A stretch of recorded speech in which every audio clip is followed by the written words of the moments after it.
Welcome to my channel. My name is Hope.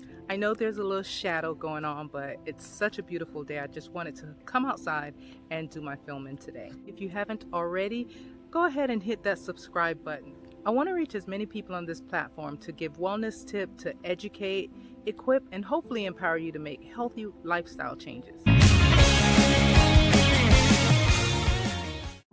All right, so let's get right to it. Now, a part of getting the best night's sleep is finding the most comfortable position where you're not tossing and turning all night due to pain. Now, you can check out my previous videos on getting to sleep quickly, staying asleep longer, and wake up feeling refreshed. I'll post the link for that video in the description. If your sleep position is contributing to your discomfort, getting a good night's sleep might not be that easy. I'm going to talk about the most common sleep positions, the good, the bad, the ugly of each. Let's get right to it. The side sleeper. Side sleeping is by far the most popular position that people sleep in. When you are laying on your side, the goal is to make sure that your spine is in proper alignment. Your neck and your mid-back and your low back should be in a straight line, and your pelvis as well. They should be in the same plane. So if your pillow is too high and it's causing your head or your neck to be elevated during the night, that'll put a lot of pressure in your cervical or your neck area, causing a lot of stress to that area, and that can lead to headache and neck pain. If you have a pillow that is too low and your neck is bent in this position for several hours during the night, that's going to put a lot of stress in your neck and can contribute to some neck pain and tension. And if you're sleeping for several hours during the night, you can see how this can contribute to headache and neck.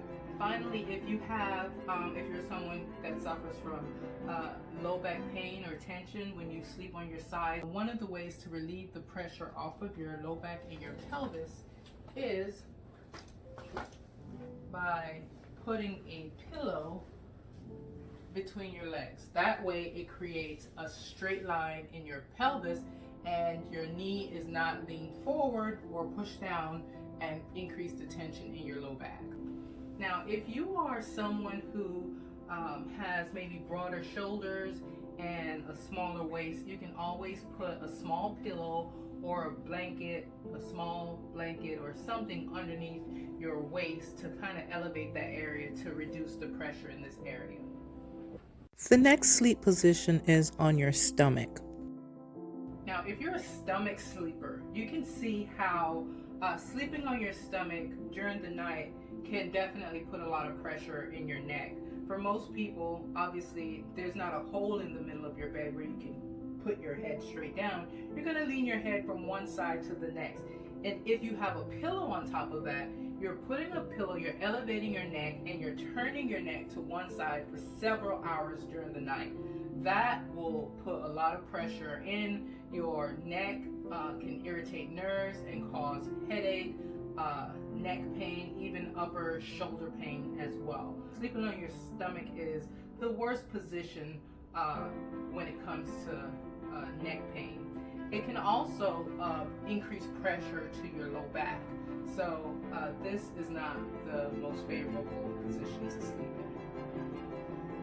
Final position is the back sleeper. The goal of sleeping on your back is once again to make sure that you are in a neutral position.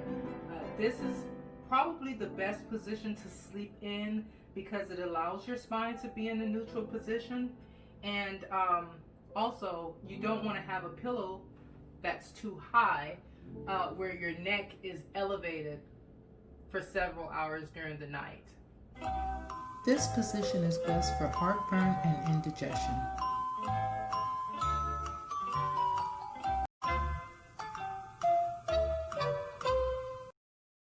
There are some pros that sleeping on your back can provide. If you have some type of indigestion or heartburn, Elevating not just your neck, but the upper portion of your body can help to relieve that while you sleep. Also, if you're having the low back issue, simply putting a pillow, a smaller pillow or whatever is comfortable under your knees will help to relieve the tension in your hamstring, your low back muscle, your glute, and also relieve the pressure in your low back. This position is best for slowing the look of aging.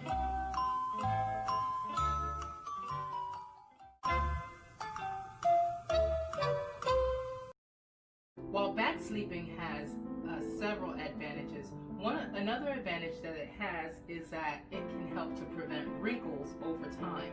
When you're on your back, your skin has an opportunity to rest in a neutral position, and that can prevent wrinkles over time. One disadvantage for side sleepers is that on your side, your skin is pressed up against your pillow. The disadvantage may show up as you age.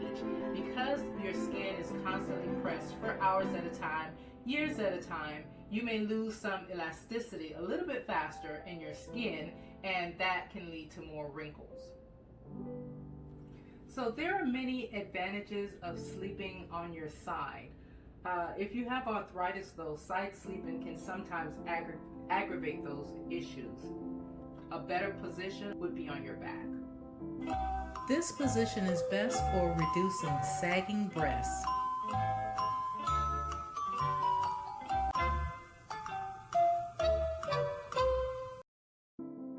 In women, there's a ligament called Cooper's ligament that helps to elevate your breast. When you sleep on your side, over time that ligament can stretch and can also lead to sagging breasts as you get older, or can contribute to sagging breasts as you get older. A better position or a better posture for sleep would be on your back. This position helps to clear brain waste more efficiently.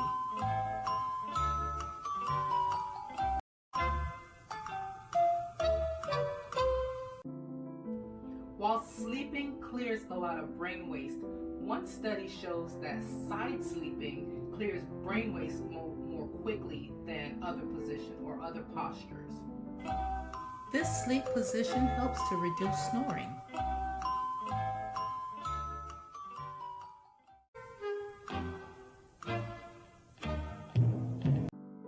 If you're a person who snores or suffers from sleep apnea, sleeping on your back can aggravate those symptoms. So side sleeping would be a better alternative.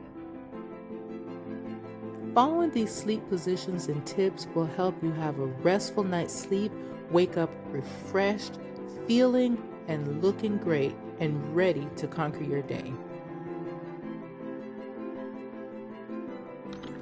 So, well, there you have it. I hope you enjoyed this video. Do me a favor, don't forget to subscribe, leave a comment, and let me know what position you sleep in and how is it working for you.